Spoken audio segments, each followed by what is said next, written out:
Friends, welcome back to our channel Jaishar life style. இன்றைக்கி நம்ம சேனலில் நம்ம திருநெல்வேலி மாவட்டம் பாளையங்கோட்டையில் பாகுபலி எக்ஸிபிஷன் போட்டிருக்காங்க. அந்த எக்ஸிபிஷன் பற்றி தான் நம்ம பார்க்க போகிறோம். வீடியோவை கடைசி வரைக்கும் பாருங்கள். பிடிச்சிருந்தா ஒரு லைக் பண்ணுங்கள். மறக்காமல் ஃப்ரெண்ட்ஸ் அண்ட் ஃபேமிலிக்கு ஷேர் பண்ணிக்கோங்க. இந்த எக்ஸிபிஷனுக்கு நம்ம டிக்கெட் வாங்கினோங்க. அடல்ட்டுக்கு 80 ருபீஸ், சில்ட்ரன்ஸ்க்கு 40 ருபீஸ். கார் பார்க்கிங்க்கு, டூ வீலர் பார்க்கிங்க்கெலாம் தனி சார்ஜ் இருக்குது. அதுக்கப்புறம் நம்ம உள்ளே விளையாடுற எல்லாத்துக்குமே தனித்தனி சார்ஜ் தான். இதில் எதுவுமே இன்க்ளூட் ஆகாது. இந்த எக்ஸிபிஷனோட என்ட்ரன்ஸ் பார்த்திங்கன்னா ஒரு அரண்மனையோட வாசல் எப்படி இருக்குமோ அது மாதிரி செட் போட்டிருக்காங்க. அவர் வழியிலே பார்த்திங்கன்னா ஒரு ஆர்டிஃபிஷியலாக யானை வந்து அப்படியே அசைந்து நம்மளை வெல்கம் பண்ணுற மாதிரி வச்சுருக்காங்க. அப்படியே உள்ளே போனோம்னா உள்ளே ஒரு அரண்மனை எப்படி இருக்குமோ அதே மாதிரி ஒரு செட்டப் தான். சூப்பராக இருந்துச்சு பார்க்குறதுக்கு. நம்ம உள்ளே பார்த்திங்கன்னா பாகுபலி படத்தில் வர செட்டு மாதிரியே உள்ளே போட்டு வச்சுருந்தாங்க. அதில் வர எல்லாரோட கேரக்டர்ஸோட அந்த கட் அவுட்ஸும் வச்சுருந்தாங்க. அதுவும் இல்லாமல் நம்ம பக்கத்தில் போய் நின்று ஃபோட்டோ எடுத்துக்கிற மாதிரி தான் அழகாக ரெடி பண்ணி வச்சுருந்தாங்க. இதை நிஜமாகவே பார்க்கும்போது ஒரு அரண்மனைக்குள்ளே நம்ம இருந்தோம்னா எப்படி இருக்குமோ அந்த மாதிரி ஒரு லுக்கில் தான் இருந்துச்சு. நாங்கள் வந்து சாட்டர்டே அன்றைக்கி போனோம். ஸோ கொஞ்சம் கூட்டமாக தான் இருந்துச்சு. ஸோ நம்ம கொடுத்த 80 ருபீஸ் டிக்கெட் வந்து இது ஓகே தாங்க சொல்லுவேன். பிகாஸ் பார்க்குறதுக்கு பார்த்திங்கன்னா ரொம்ப நல்லா இருந்துச்சு. அதுவும் இல்லாமல் ரொம்ப நேரம் இங்கே நின்று டைம் ஸ்பெண்ட் பண்ணிகிட்டு இருந்தோம். இந்த லீவில் நீங்களும் உங்கள் பசங்களை கூட்டிகிட்டு வந்து என்ஜாய் பண்ணணும்னு நினச்சிங்கன்னா தாராளமாக இங்கே வந்து நீங்கள் என்ஜாய் பண்ணலாம். எங்களுக்கு ரொம்பவே பிடிச்சிருந்தது.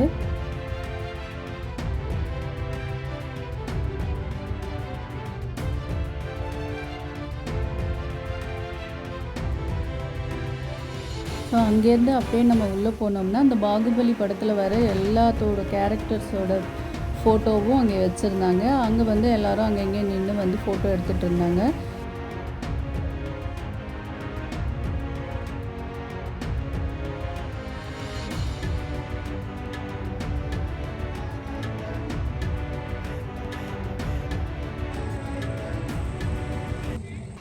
அங்கேருந்து அப்படியே நம்ம உள்ளே போனோம்னா எல்லா எக்ஸிபிஷனில் இருக்கிற மாதிரி இந்த கடைகள்லாம் இருந்துச்சு. அப்படியே நம்ம வேடிக்கை பார்த்துக்கிட்டே போயிட்டோம்.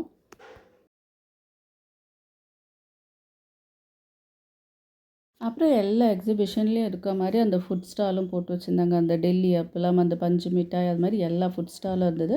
அப்புறம் விளையாடுறதுக்கும் அந்த சைடில் வந்து நிறைய கடைகள் இருந்தது. பசங்க 1-2 கேம் விளையாண்டாங்க.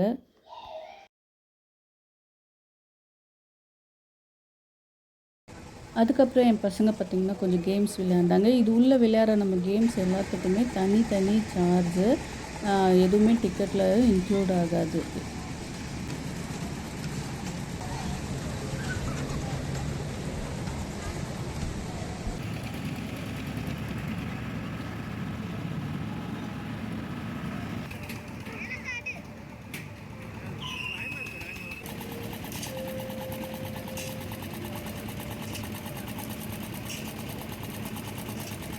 உங்களுக்கு இந்த வீடியோ பிடிச்சிருக்குன்னு நினைக்கிறேன். நான் திருப்பி உங்களை வேறு ஒரு வீடியோவில் மீட் பண்ணுறேன். அது வரைக்கும் பாய்.